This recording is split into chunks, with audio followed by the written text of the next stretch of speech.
皆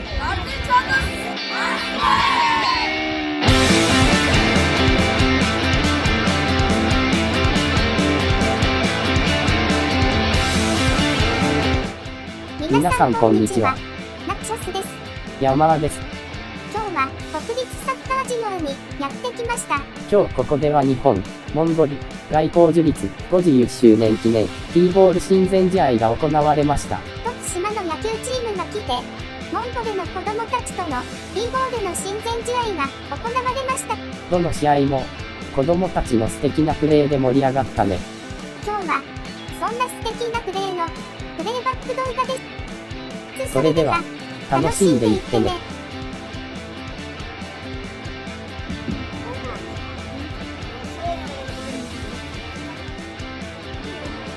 あれ？え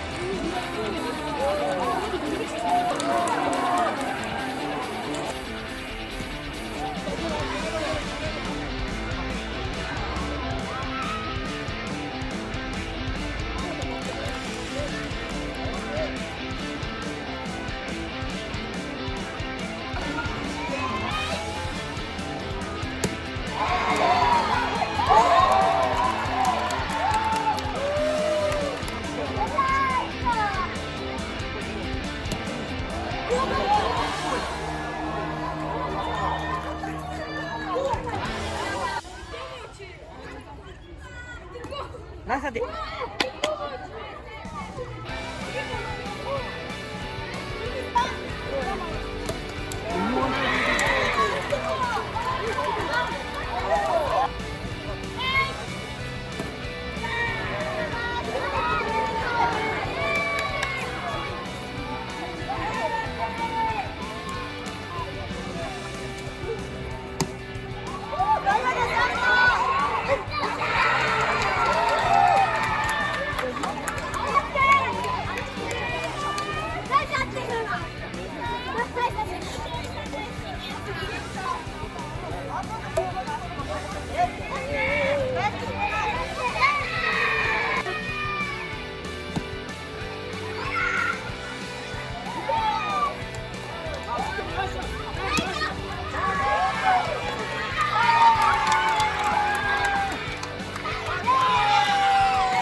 Nice one, yeah.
いや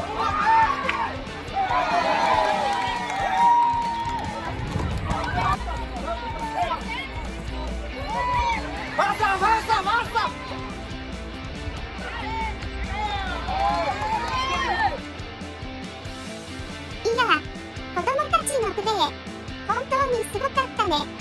そうだね。僕もあんな風にプレイできるようになるかな。もちろんできるとも。で、いいボールは、体が小さくても頑張って練習すれば、ホームランも打てるし遠くに投げることも、速く投げることもできるようになるよ。私指のファインプレーもいっぱいあったね。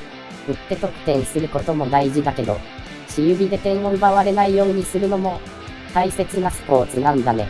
そうだね。みんなバッティングの方が好きかもしれないけど、打つのが苦手な子も、守備でチームに貢献できるんだ。もちろんどちらも上手にできたらいいけど、苦手なことをカバーできるのがティーボールのいいところなんだね。そうだね。みんなのいいところを集めていいチームになろう。僕も頑張るよ。それでは今日はこの辺で。ご視聴ありがとうございました。